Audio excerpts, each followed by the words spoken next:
Guys, dito lang to sa Pilipinas nangyayari ano. At mismong ang Pangulo pa ng Pilipinas ang siyang nag-aanunsyo na ang Senate President daw ay si Gatchalian. Paano nangyari yun mga kababayan? Ay kulang sila sa bilang.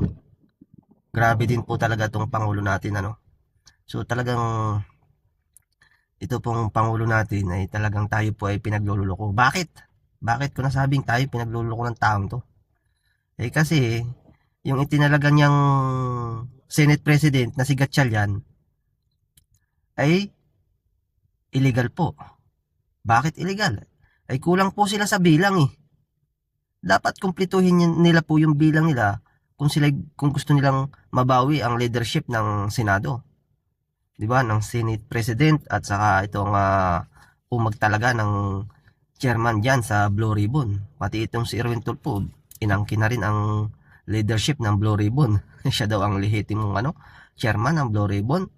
At ito pa guys akalain mong ultimatum nag-utos ang grupo ni Gatchalian na i-lockdown ang Senado. Oh, at may mga ganto-ganto daw na ay Diyos ko. May sakuna daw mangyayari, may lulusubin daw ang Senado. Ang totoo niyan, ayaw po nilang matuloy ang Blue Ribbon hearing tungkol dito sa flood control. Yun lang po yun eh. Kaya talagang itong grupo ni Gatchalian, marami po itong kakaharapin na kaso sa 2028. Hindi po sila makakaligtas. Makakaligtas man sila kung yung plano ni BBM ay matutuloy. Yung change charter, yung i-extend pa, yung termino ni BBM ng 3 years pa, at yung mga congressman, 3 years pa, i-extend termino. Kaya malalakas ang loob eh. 'Di ba? Kasi ganun yung plano nila at saka talagang nakatanim na sa isip nila na may extend ang termino ni BBM kaya ligtas sila. At saka itong mga grupo ni Gatchalian. Yan, grupo nila Erwin Tulfo, 'di ba? Dawit sila sa malaking nakawan sa kaban ng bayan. Kaya ganun na lang po ang cover up nila sa kanilang mga pagnanakaw sa kaban ng bayan. Diyos ko.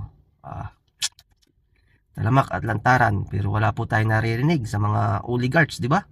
Kasi pati oligarchs po ay kanila.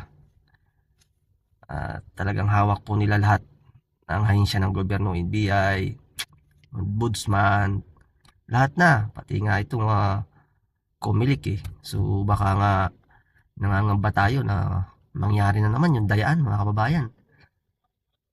Nako po, kawawa tayo sa bansang to.